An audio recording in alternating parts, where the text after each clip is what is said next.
Karis Painter. This is Moves Unfiltered. We explore the dance communities of Philadelphia. We learn how dance is a vehicle of culture, conveying traditions, music, and history.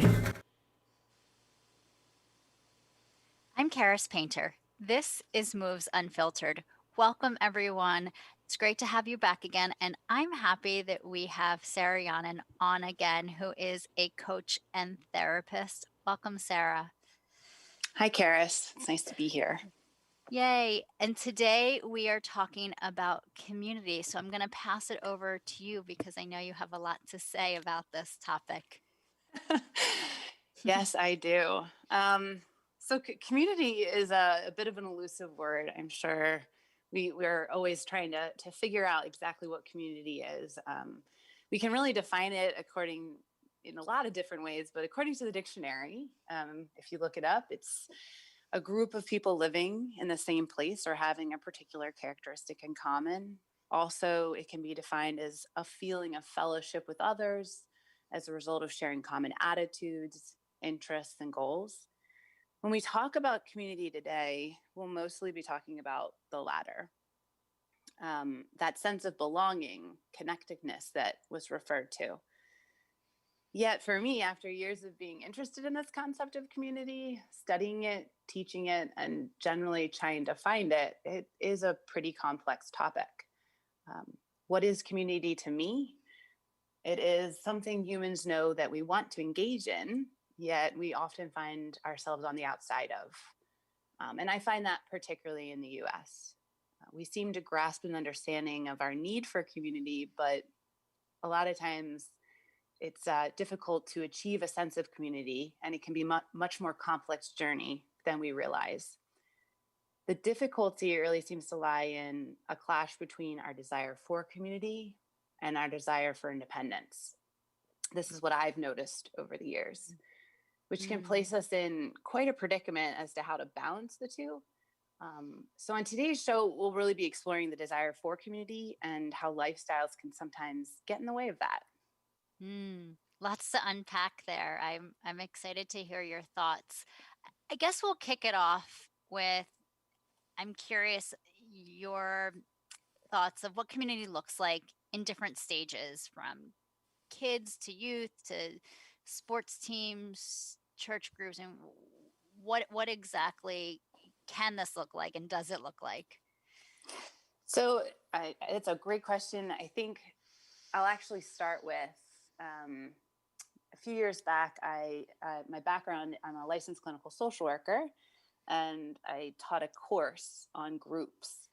And I remember when I was trying to figure out the curriculum and what I wanted to do with this groups course with these young social workers, I wanted to include a component on community and do a little bit of both. And really, when you think about it, when you're teaching a groups course, in so many ways, you're talking about community in the process. And so groups really can look so, there's such a variety. I mean, right now, you and I, we're in a group, we're having a conversation, there's a group situation going on here. And so in some ways, you could make a case that this is a group. And so really, we're looking at different groups when we talk about community and how those groups interplay, how those groups interact. And so that can be, there's so many formats. And that's really, when I was teaching that course, it was really interesting to propose that to the students, because I don't think you often think of it in very certain terms, when you think about groups. But community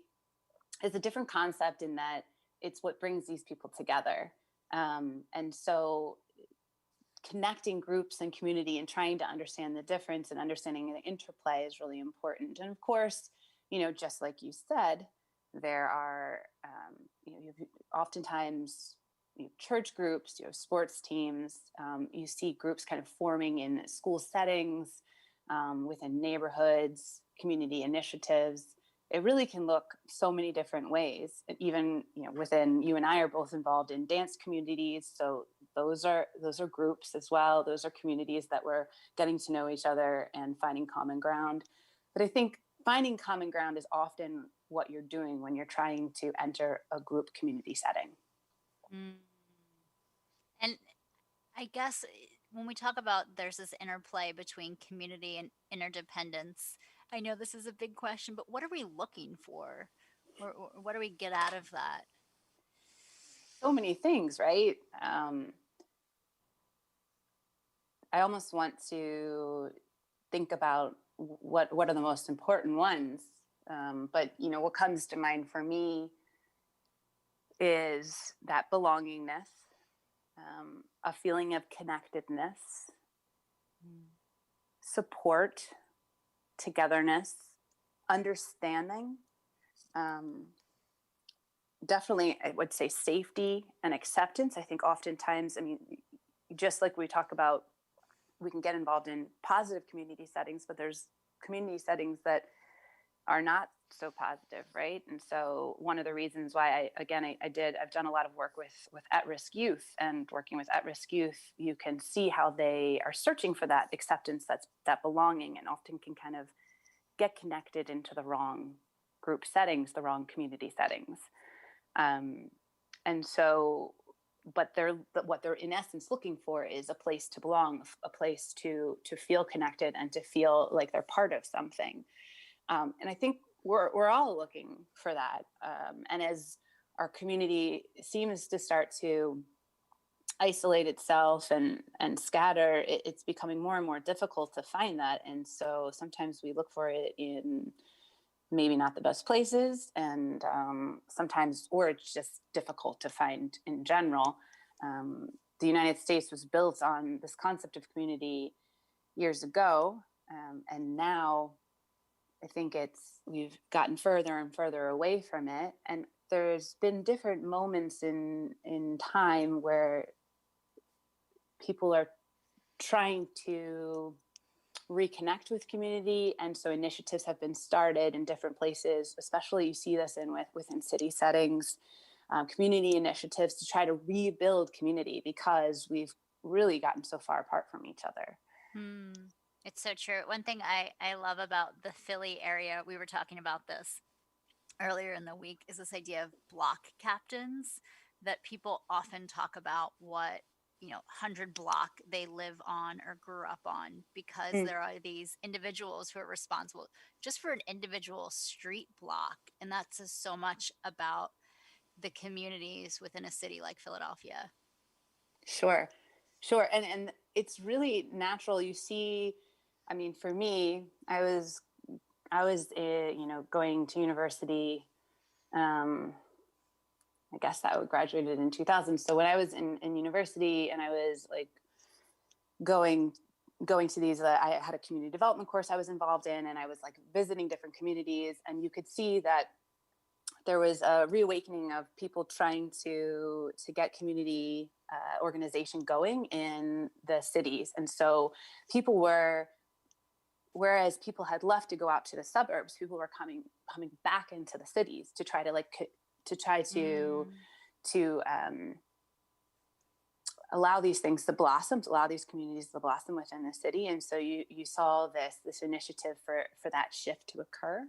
And it was really interesting, because I think there oftentimes, similar to other places, there was community culture in the city. There was city culture, I'm sorry. And then there was farming and country culture, but there wasn't much in between. And the suburbs were created, and within the suburbs came a lot of separation. And so then I think Mm. um, there was a reemergence of this interest in community organization within the city. And I had a lot of friends when I was in college who were, as they were graduating, were considering getting involved in intentional communities within different cities. People that had grown up in the suburbs, had been born and raised in the suburbs, were going back into the cities and wanting to get involved and create community there, because they realized what they were lacking in that Mm. kind of in between place that the suburbs is.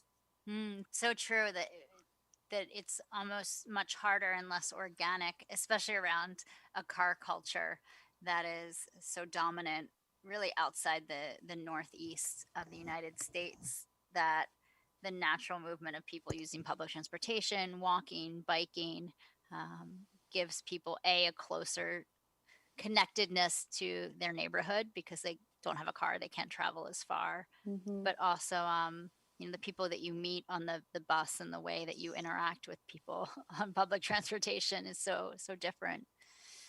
Yeah, you're really forced into community when you're living in a city, because you, even if you don't want it, you're constantly having to interact with people. That was actually one of the things I learned when I was living in Manhattan. I was just, I had grown up in the suburbs. I had spent lots of time in like outside of the city, but then being in the city all the time, I found myself making eye contact with people much more than a lot of the other people in Manhattan. And all of a Mm. sudden I realized why people weren't making eye contact, because there's so much stimuli. And so it's like Mm. you're very much forced to interchange and interact with people, which is a good thing. But you also, there's a balance there. Mm. And that can kind of, that proposes the other side of community. As we get more involved in our communities, oftentimes, um, if you choose to intentionally engage in community in any, whatever that community is, the list of different types of communities that you can engage in, with all of the wonderful things that we talked about earlier on: acceptance, understanding, togetherness, safety, connectedness. There's also, you're engaging with other human beings, and there's a lot of difficulty there too, things that oftentimes can feel a little daunting and Mm. overwhelming and exhausting. And it's trying to find that balance within a community, and you got to kind of take the good with the bad. Mhm. Definitely, especially if there's not shared values. I'm just thinking, even in an apartment building, there are community values, like we don't put our trash, in the hallway, and we tend to are quiet at a certain hour. But if people have different values in that building and think that quiet time is a different time, then we probably come up against some of those challenges and clashes within a community that's not this harmonious place that somebody's leading necessarily as well.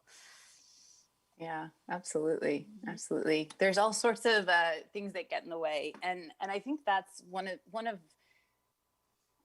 the things I really like to talk about with community is recognizing that when you enter into a community setting, you have to enter in not only wanting the good things, not only wanting all of that beautiful connectedness and support and acceptance and understanding, but you really have to go in understanding that there's some difficult pieces as well, and being willing to engage in community and take all of those things together. And so there needs to be an understanding. There needs to be sort of rules set up in the beginning that you go in being willing to take responsibility for your actions, being willing to understand that, someone may disagree with you, someone is going to hold you accountable for your actions, and someone may ask you to take responsibility for your actions, and you might have to do the same with them. And I think this is one of the reasons we end up avoiding community, in addition to, some of the living in places where it's a little bit more difficult to find community. I think people actively seek community even in those places, but sometimes we isolate ourselves because community isn't so hard. It's a mirror. It really shows us ourselves and shows us our weaknesses. And sometimes that's not so easy to see. Mm. When you were talking about kind of having an understanding of the ways that a community functions and accepting certain things once you enter it, sparks my mind towards everything from, and you worked in schools, the elementary school teacher having community circles, and they talk about what are the expectations for lessons, what are the expectations for free choice time and recess, that are much more highly structured and laid out, because kids are kids and it's obviously a learning environment. But then all the way to MBA classes where they're teaching executives about how to conduct meetings and lead global teams with really almost the same template and framework of how do we conduct meetings, how do we function as a team that's nowadays especially spread across the globe, and seeing those same challenges but also some of the same framework is kind of amazing. Yeah, and I mean, adding the element of all of the technology and the fact that we are more of a global community. I mean, we were pushing this global community earlier on in history, and it was exciting to think that we could really connect in a more community oriented way, even across the globe. But in some ways, it complicates things too, right? Mm. And so, in the process of creating a global community, we have maybe at times forgotten our local communities, and not necessarily all the time. That's why I think there were initiatives to sort of get back to the local community, but it's hard. It's hard to find that balance. There's so many options, and that's the truth. There's so many communities you can get involved in. How do you choose? What's the right one for Mm. you? And I think you and I have definitely talked about this before. With all the how do you make a decision when there are so many options out there? Because it's amazing how our world is nowadays, that there are so many places there we can get involved. Sometimes I think there's so many choices, we almost get paralyzed and think, oh, maybe I just won't get involved anywhere. Like, I don't know how to make this decision. Barry Schwartz wrote a fabulous book, The Paradox of Choice, which talks about that very paralysis of decision making. Which is probably a whole nother show. But I guess my question is, and I would love to talk about that. My question about the choice making of what community. One, the thought of local versus something big. I think we've seen that in politics, that people have been much more involved in local community initiatives rather than only focusing on the big election every 4 years. But I'm interested in your thoughts as a coach, and if you had a client that came to you saying, I desire a sense of community. There's so many options out there. I do live in a big city. What would be some of the things you would urge them to consider in making that choice of where do they seek this, especially if they're maybe new to a city or they lost touch because maybe they had a child or some other life experience? So typically, as a coach, I would encourage people to look to where they have some commonality, because I think that that's a good place to start. So you don't want to choose a community that you're going to feel not connected to or outside of, because that's already what we're struggling with. We're already feeling that way. So you need to have something in common with the people that you're engaging with within community. So commonality, I think, is the first piece. Secondly, I also think that doing some preparatory work as to what exactly they're looking for within community, because for different people it's different things, and there would be some conversation around what their goals are, because this is one of my biggest, this is what ends up sort of being a stopping point for people when they talk about wanting community, but then when it comes down to it, the commitment of getting involved is much more daunting than they may have realized at the start, because within community there's a give and take, and you're going to get things that you want by entering into it, but you're also going to have to deal with things that are maybe more complex and difficult, interpersonal situations that may not be what you had expected. And so that preparation, I think, is really important and can help. So maybe I'd start with commonality, but then afterwards we'd need to have a discussion about what exactly it is that you're looking for, and let's make sure that if we find, if we're looking for community for you, we find something that is actually going to be successful, that you're going to be able to step into and have some success there. I guess on a practical level, that looks like either you're joining a local church group, a biking group, a dance class. I don't know what else people do now during COVID. Some outdoor exercise class. Yeah, I think. Yeah, I think you're right. It's those things. But then you may have someone who's looking for a different type of community, like a spiritual community, or someone who's looking for certain types of mentorship community.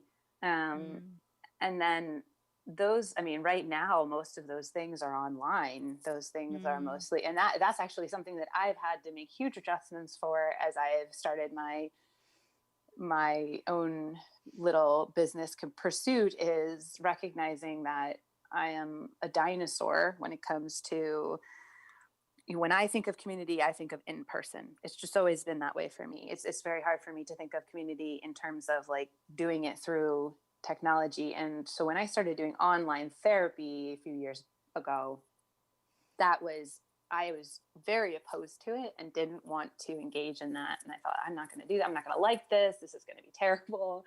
And I Mhm. started doing it, and I realized that there is a place for it and that there are really wonderful things that can come out of it. And hence the reason I'm here. And Mhm. all of the work I do is online, which is very, it's perfect right now because of what's going on with COVID. But it's very opposed to what I had originally thought of when I was thinking about community, because for me, community had always been in person. And nowadays, join COVID and the situation currently at hand in our world, and then also just how technology has continued and continued to take over things. A Mm. lot of our community is happening on Facebook groups, and we're doing Zoom meetings, and everything is virtual, and has technology involved, and heavy duty conversations are happening within those settings, and people from all over the world are able to find each other. And there's, I think that's the thing, is there's beauty to that, because people that I wouldn't have been able to build community with, I can build community with now. But there is also a loss of the localness of it, and we get further and further away from that sort of thing. Mm. We're approaching the point where we need to take a break, but I definitely want to Okay. dive a little more into that and hear your thoughts on what are the values of still having some kind of in person, if it's 10 feet apart, um, interactions with individuals. And Yeah. also the other idea that I wanted to hear more about was the push pull with community versus independence, and how we're such an independent society here in the United Yes. States. So after we take our break, I would love to hear more from you. Okay. Thank you, Karis. Absolutely. I'm Karis Painter. Today we have Sarah Yonan on our show for our second part, diving into community. We'll take a short break. This is Moves Unfiltered on Usala Media. We'll be back in a few. There's a lot of fear in coming back to school. I wasn't sure if I could do it. I'm a 40-year-old man that walked in there to get his high school diploma. It was very hard for me, but the teachers, the counselors, they help you. One of the teachers was Miss Araceli. Miss Araceli, she gave me direction. Every single time I had a question, she'll put down whatever she's doing and she'll come over and she'll sit there with you until you get it. Thank you, Ms. Araceli. I know you make a difference in people's lives because of the person and teacher you are. I wanted to be here because I wanted to thank you for helping me get a beautiful gift. 50% of getting your high school diploma is walking through those doors. The other 50% is doing the work. Getting your high school diploma, it is a life-changing experience. It really is.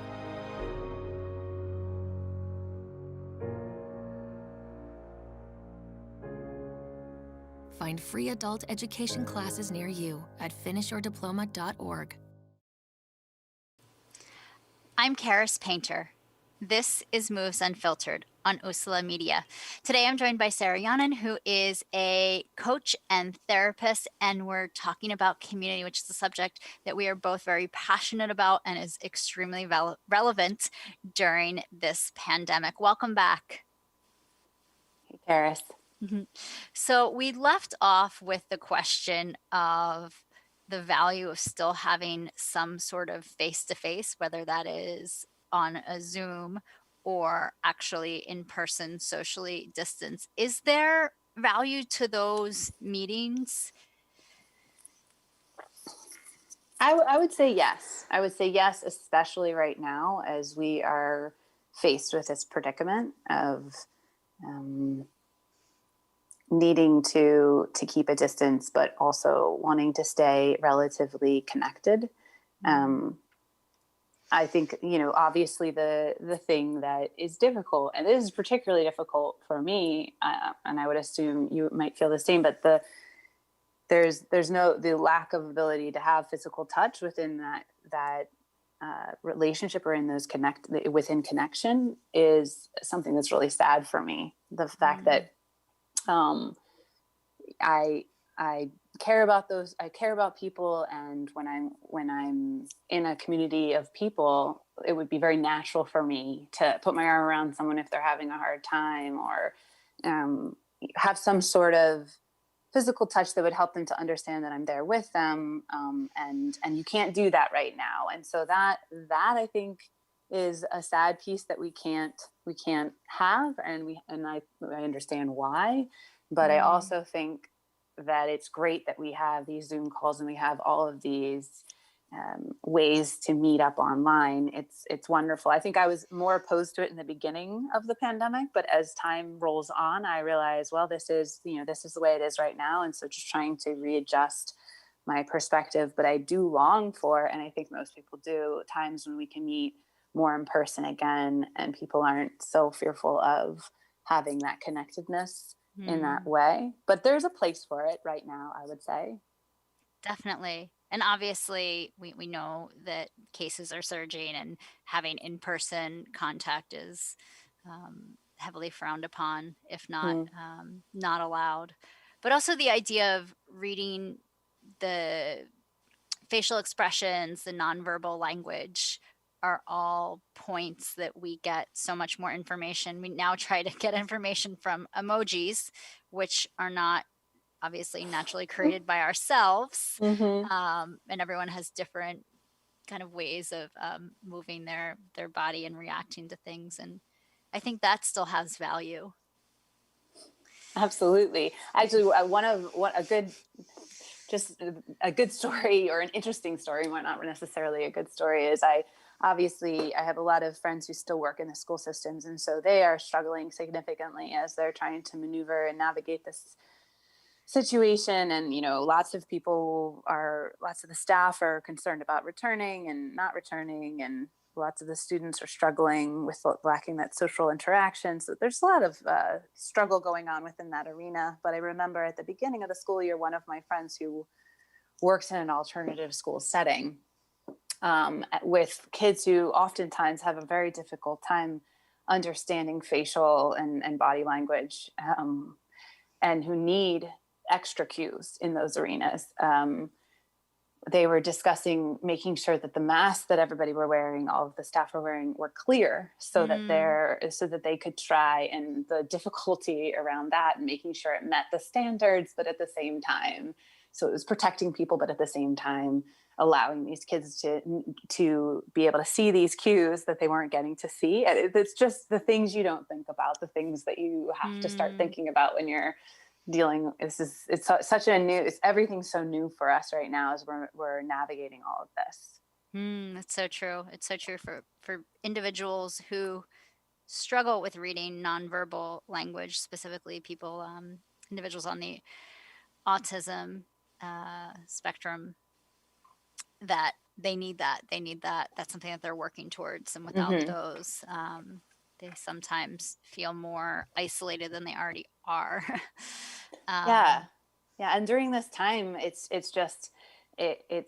this is why these online communities are happening. And that, if we're honest about it, the online communities were happening way before this as well. I mean, especially with certain populations of people that had a difficult time in social interactions, they would find a community online, and it was very comforting for them not to necessarily have to see the person, but to be able to interchange and feel some sort of connectedness through video gaming and these sorts of things. I even find this with online therapy. When I was doing it in the past, there were people who didn't want to do video chats. They only wanted to do chatting, or they didn't want to see you. And so there's a lot of anxiety around some of those things. And I think the online communities are an interesting, they're an interesting thing to try to understand, because they do provide community in certain sense.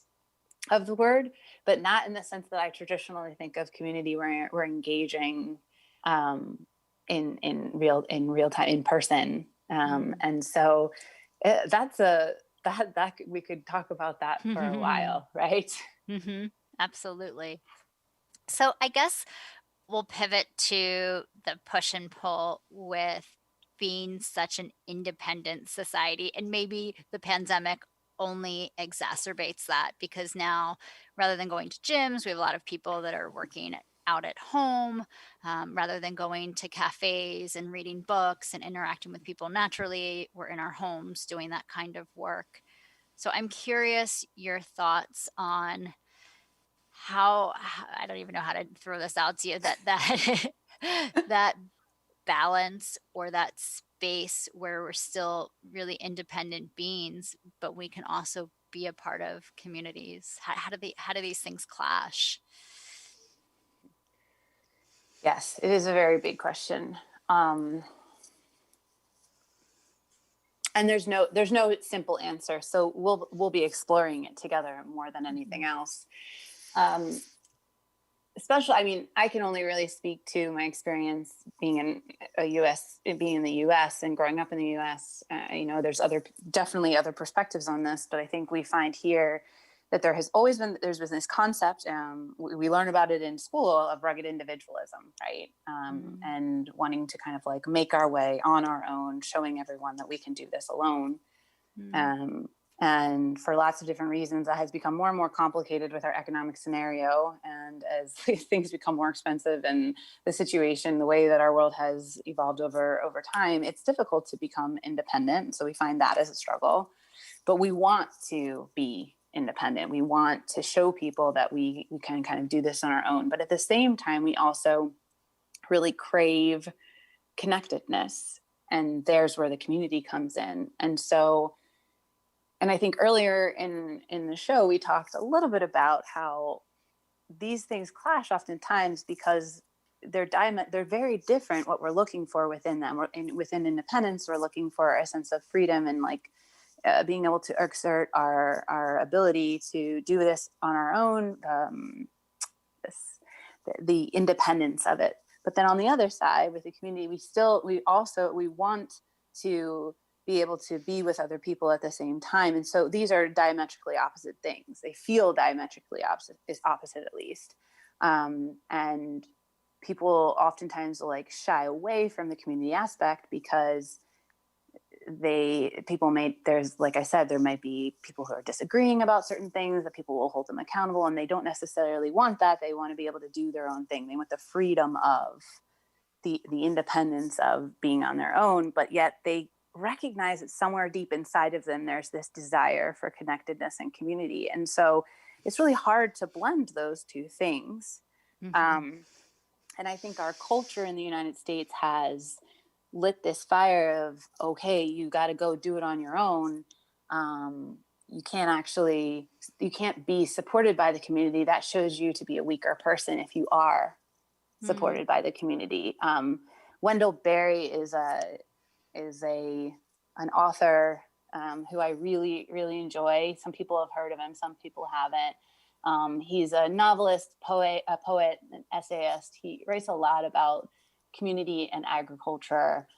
And he also does some fiction. And one of his books, I believe, his book called Hannah Coulter, which is a fiction book, he talks about education and how, and this is like slightly connected, but I'm going to read this little excerpt. He talks about how children are encouraged to, when at a younger age, especially during this time period in like the 80s, they were encouraged to like go off and like get an education farther away from the community.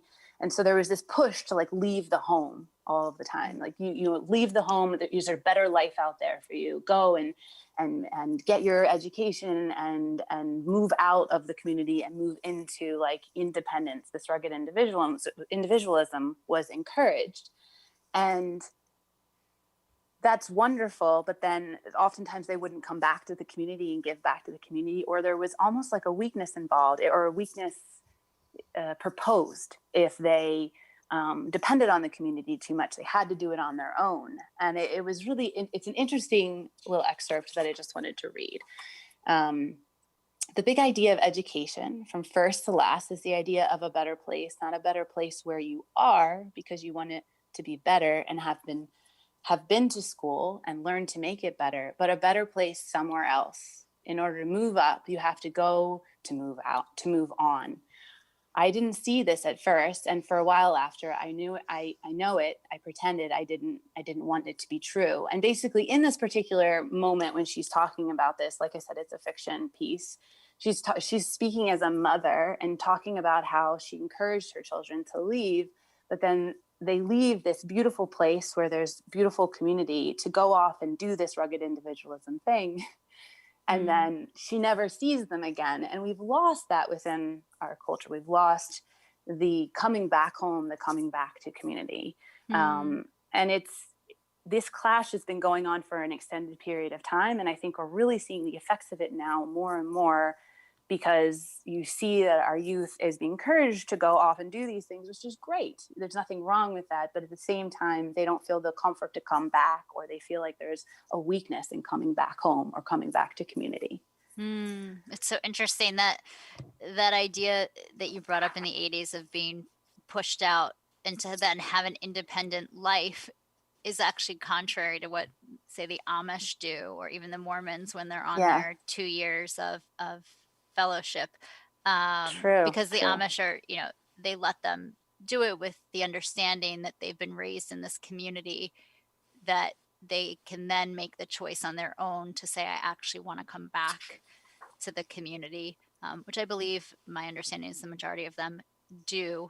And similar, the Mormons don't have such a strict kind of written code, but the idea of experiencing the world and then coming back and continuing to share the things that you learn back in your own community.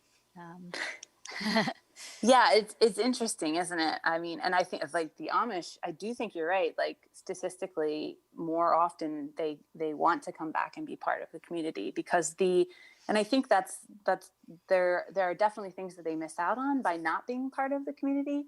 But the benefits of community outweigh the costs, so it makes a lot more sense for them, and they feel this belongingness. And there is something really beautiful about belonging. And I think that's what we're looking for. But if you look at, I think, people younger than me, maybe like in their 20s, are really having a hard time finding that within culture right now. And I'm very far away from that age bracket, but during that age bracket, I don't remember having such a difficult time finding community as I feel like people are having now. When I'm working with people who are in their 20s, they're desperately looking for it. And they're kind of beating up on themselves about the fact that they don't have it. But I don't know that they're necessarily willing to make some of the sacrifices that they would need to make in order to go for it. Does that make sense? I absolutely can agree, as someone who has spent time with closely with people in their 20s who use text messaging almost exclusively as a way to communicate challenges, problems, and solve problems. And the idea of having that face-to-face conflict is so healthy, because it lets you immediately read people in the moment. You get so much more information, even if it's on the phone. And I think that, to me, that has a lot to do with it. The actual method of communicating has changed so much over the past, we've talked about this, the past 10 years, that I think that has contributed. There's a reason why people still want to go to bars and sit and talk to people. There's a reason why there's VFWs where people who served in the military go, because all of those places provide some sense of mutual understanding, belonging, safety, as you discussed. But growing up in a world where you've communicated through Slack or Instant Messenger or WhatsApp or whatever, I believe leaves people a little more alienated and isolated. Yes, I would agree. And I think I've almost noticed like an anxiety, there's an anxiety around being face to face with someone. Mm-hmm. It's anxiety producing. And so in some ways, technology allows us to kind of, it's interesting. I think two things happen. One of two things happen. Often you can either hide behind it and avoid very much having difficult conversations, which, let's be honest, nobody likes having difficult conversations as is. It's complicated and people are trying to avoid it as is, up until technology really was a significant force in our world. But now it's like much easier to try to avoid confrontational moments. Then on the other side of that, sometimes, technology allows us to say things that we would just like never say, because we don't have to look somebody in the eye. You don't have to see how they might be affected by your words. And so, that is also happening on the other side, where people are becoming more forceful in how they express themselves. I guess it just depends on your personality as to how it materializes in real time. It's so true. It's so true.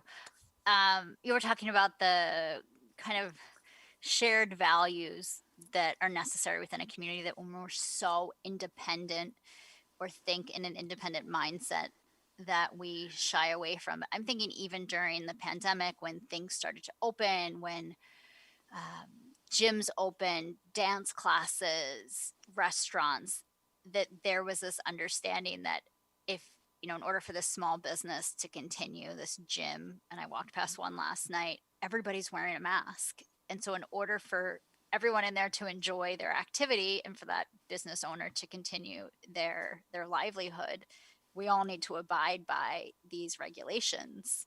And that, I think that's refreshing in a time when tends to be so much disagreement about things, that there is something powerful within everyone going in and saying, we're going to do this. Or I'm thinking even in an exercise class, everyone sits down 6 feet apart. They're listening to the teacher. That as much as we're so independent, we give up a little bit of ourselves to so-called follow the community guidelines, so to speak. Absolutely. And that sacrificial decision that we make is part of the concept of community, whereas you have to, within community, when you engage in community, you also make a choice to put other people first in at moments, and to choose to support other people and to respect other people and to take care of other people.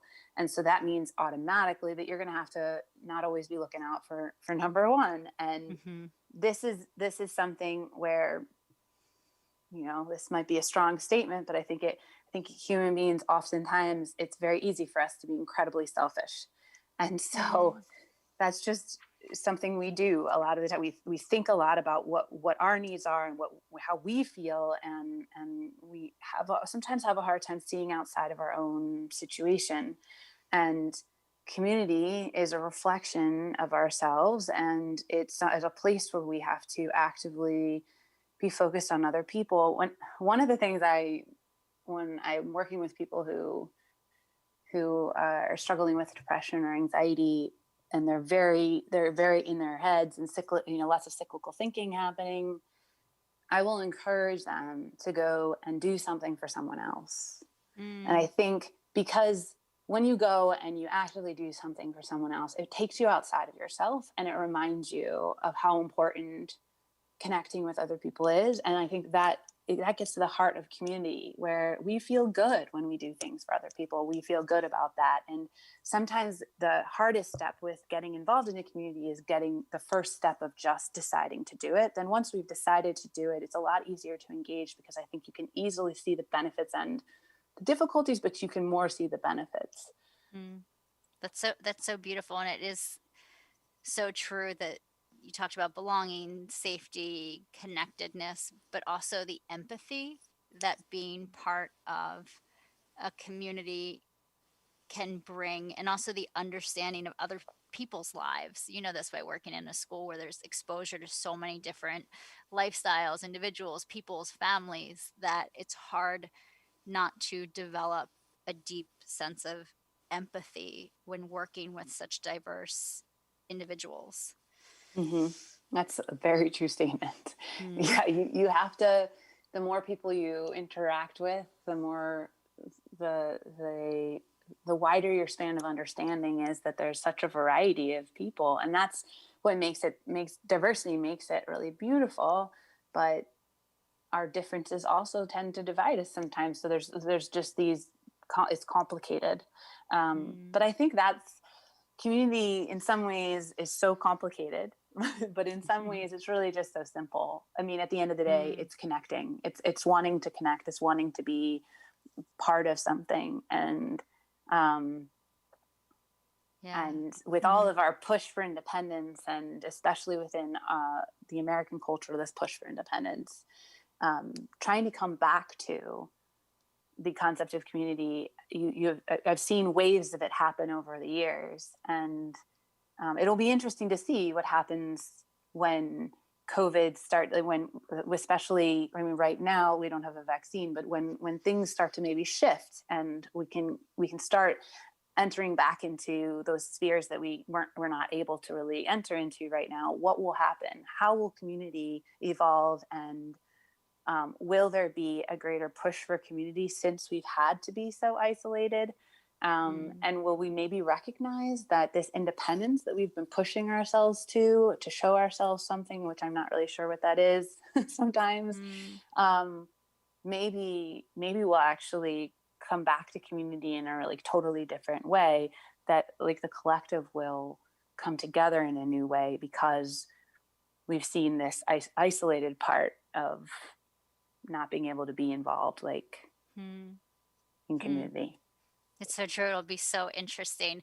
This conversation brought up a book that I read several years ago called Tribe by, I want to say his name was Sebastian Younger, who studied it was really PTSD and the communities that are formed from members of the military, specifically those in combat, and that there's such a sense of belonging. Obviously, in the military, it's really that you're together for a cause that's much higher than the individuals, and that a lot of the reasons for PTSD is not related to the actual combat, but the loss of that sense of being part of something greater that is so drilled into the military. And he references actually the tribal culture that we were many years ago, and that when the settlers came to the US, they would talk about how some of the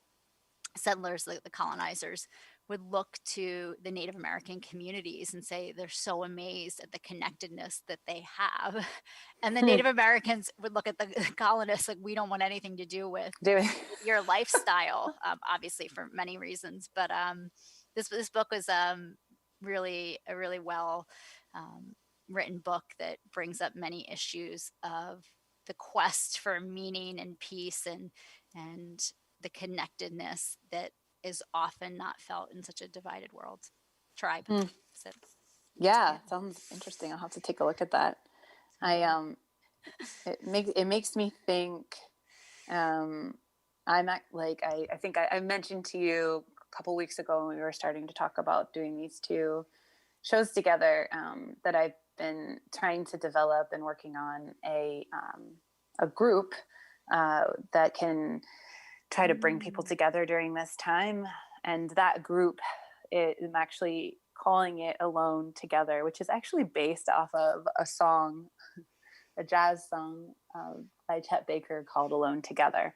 And if you ever look at the lyrics of that song, it's pretty perfect. But really the idea that we are alone together, that we all are living this life, and we have to do the day-to-day on our own in some ways, but we're all on this earth, on this planet together, and we also have to do community as well. And so one of the things that has always occurred to me as we talk about community and independence and that clash and the differences when we're looking at, like you were talking about this book and the tribal cultures versus less like that, these different cultures kind of clashing. I wonder if there's a way for us to try to bring those two things together, recognizing that, and this is the premise of the group, that although we have to live this life to some degree on our own, there's always things we have to work out on our own. We can also do it within community, so that where there are pieces of it that are on our own and there are pieces of it that are in community. And why do we constantly feel this need to like separate the two? Like for some reason it's this or that, we can't have independence if we have community or vice versa. But what if there's a balance, there? And what if we could find that together, and encourage individual work, but also encourage community work at the same time? So we'll see how that goes as I develop that. I'm very curious to hear more about this. And I guess my question from an outsider's perspective is, what would be the value of doing a group, being a part of a group with a coach versus having individual coaching sessions? Well, I think the beauty of this particular program that I'm doing is I'm going to be offering, which I don't see happening very often as I've been trying to look at other coaches and see what they're doing. I'm going to be offering an individual one-on-one component within the group, so that the members get to work with me one-on-one. And so they have that sort of individualized attention there, but also they have the support of other fellow people working through and going through issues. And I think the benefits of a group in general are really people who are looking for not just one thing. So when somebody comes to me and wants to work with me one-on-one, oftentimes they just are really focused on what's going on in their lives. They have very specific needs, and it's very, very direct. Like they're looking for one-on-one attention, and they don't really want to have to deal with other people's stuff at the time, because this stuff that they're going through is so much, they're going through so many transitions, they can't really think about other people. And that's valid. There are moments in life where that happens. But when you're coming and you're looking for a group like a community and a group setting, yes, you have things going on in your life, but you also recognize that other people do as well. And you wonder, I think I might benefit from hearing what's going on in other people's lives. And it might help me maneuver my own situation if I'm working with those people as well. And so that, I think, brings you to a group setting, rather than when you're just so overwhelmed with everything that you can't even think about other people. And there's different moments in life where both are valid. I'm going to make a horrible connection. You're going to say it's nothing like it, but from individuals that I've talked to, especially who've had family members that are recovering alcoholics, they say the benefit that AA and the 10-step process and going to community meetings, even 5-10 years later, just count for 10,000 more times than a loving spouse or family member could ever give to support them, because they're in a community of people going through the similar things. That's that commonality. And that's why that's so important is, there is something to be said. I think that's one of the reasons people are drawn to a specific coach. That's why there needs to be so many different types of coaches and therapists, because you're looking for someone who also understands your experience. And so I think when people are choosing to work with me, they choose someone who has maneuvered a lot of different transitions in their life, someone who has dealt with those maybe similar transitions to what they have, who has lived in a lot of different places and moved around a lot. And they might really resonate with me on those things. And that's why they choose me. You choose a community or a group for the same reason, because they will understand you. So that's very true. It's wonderful to hear. We're pushing the clock. Yeah. If someone wanted to learn more about you, the work that you do, how would they reach you, contact you, find you? They can just find sarahyonan.com is my website. They can find me there. And I'm also on Facebook and Instagram. So it's pretty easy. Sarah Yonan Coaching. Awesome. Thank you, Sarah. It has been wonderful to hear your thoughts on community. Thank you again. Thank you. It's been great. Sarah Yonan, a coach and therapist. has been with us today. I'm Karis Painter. This is Moves Unfiltered on Usala Media. Until next time.